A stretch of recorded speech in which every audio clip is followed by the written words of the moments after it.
Director గారితో చెప్పాను, sir ఒక్క సీన్ నాకు సపరేట్గా పెట్టండి, యాజ్గా మన స్క్రిప్ట్ ప్రకారం అన్నీ చేసేద్దాం, ఒక సీన్ ప్రత్యేకంగా పెట్టండి నన్ను. ఏంటన్నారు, వైఫ్ వచ్చి అడుగుద్ది అనమాట, ఏమంటే మీ తమ్ముడిని ఎందుకంటే అంత కఠినంగా చూస్తారు, అంత గట్టిగా శాసిస్తారు, ప్రేమగా ఉండవచ్చు కదా ఇది అని చెప్పి అడుగుద్ది.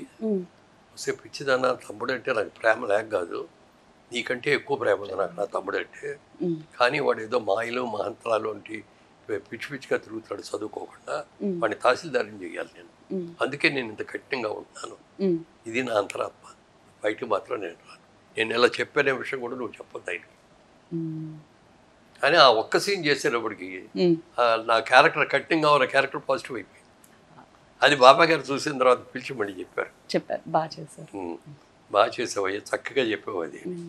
అక్కడ ఉన్న రోజులు ఆ పిల్లలు వచ్చేవారు, కొంతమంది పిల్లలు వచ్చేవారు, తాతగారు అని వచ్చేవారు. అప్పుడు వయసు తక్కువ, అప్పటికి 40 ఏళ్ళు 45 ఏళ్ళు ఉంటాయి. అప్పుడు వాళ్ళు కూతుళ్ళు వచ్చేసి నాన్నగారు అనేవారు, కోడళ్ళు వచ్చేసి మావయ్య గారు అట్లా పిలుస్తా అంటే ఏదో ఆ ఫ్యామిలీలో నేను కూడా ఒక మెంబర్ అనేటటువంటి ఫీలింగ్ వచ్చేసారు. నిజంగా అది అంజలీదేవి గారు నాకు ఇచ్చిన ప్రసాదం. ఆ స్వామీజీ ఇప్పటికీ కూడా పెట్టుకుంటారు, ఇది స్వామీజీ ఇచ్చిన అనుగ్రహమే.